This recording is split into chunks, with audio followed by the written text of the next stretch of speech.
see you today. My name is Jeff Garman and this is Mortgage Talk. Today I'm going to spend just a quick couple minutes on mortgage rates and what affects them. And I need you to understand this just a little so when I give you my update on the show every day, you can understand what might be happening behind the rate scene. First, what makes rates go up or down? Some may think it's the Fed, the economy, inflation, our president, or the banks, or maybe it's just a big conspiracy theory. Well, the answer really is that rates move for a lot of reasons that are all somewhat related, and you, the consumer, are one of those factors. Mortgage cash comes from many places, including deposits at banks and brokerages, but most comes from investors in the capital markets. Capital markets is the place investors purchase certain kinds of debt, instruments like bonds. In this case, they come to buy these items in order to attract investors. Sellers of bonds must compete with one another to get their money. They do this by offering a variety of instruments, also called product, with differing structures of risk and return over given periods of time. These offerings compete with other investments which are reasonably similar in performance, such as U.S. treasuries, corporate bonds, foreign bonds, and others. Who are these investors and why are they so price sensitive? Well, mostly they're people like you, and you want two opposing things: low payments on your debt, especially your mortgage, and high returns on your investments.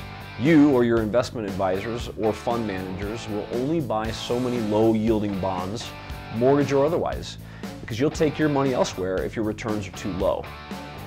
Investor demand for a given kind of investment plays a considerable role in moving market yields because investors have literally hundreds of places to put their money.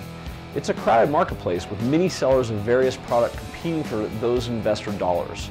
Investor demand for those specific product rises and falls with changes in investment strategies. If demand falls enough, a change needs to be made to attract investors again.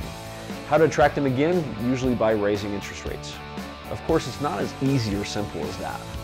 Mortgage market makers serve not one client, but two: investors who want the highest possible return on their investments, and the homeowner or homebuyer who wants the lowest possible interest rate. Simultaneously, rates need to be high enough to attract investors, but low enough to attract borrowers. It's quite a complex dance. Investors, though, make the music.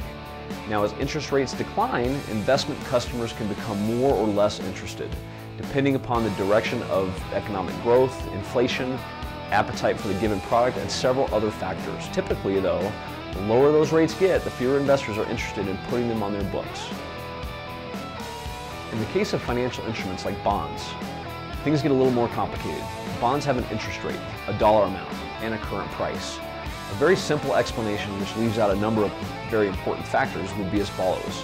Let's say, for example, that you want to sell a $1,000 bond with a yield of 6%. And let's say that it's a good deal. So 10 investors start offering you more than the $1,000 you want. They bid the price up to $1,010, $1,020, $1,030. In effect, that increase in price is actually borrowing from the interest which the bond will return. Because some of the interest is gone, the actual return to the investor is no longer 6%, but something less than that. When demand for a given bond is strong, prices rise to the seller and the return to the investor declines.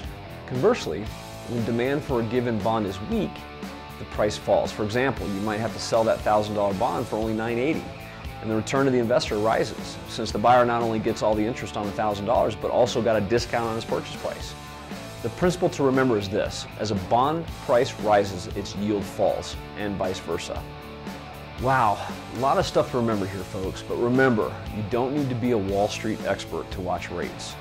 Bottom line is you need to know where they are, so know when to make a move to either purchase or refinance. Remember, if you have questions, call the number below, and if you're looking to purchase, hit our site at www.homesandloanscolorado.com and have a great mortgage day.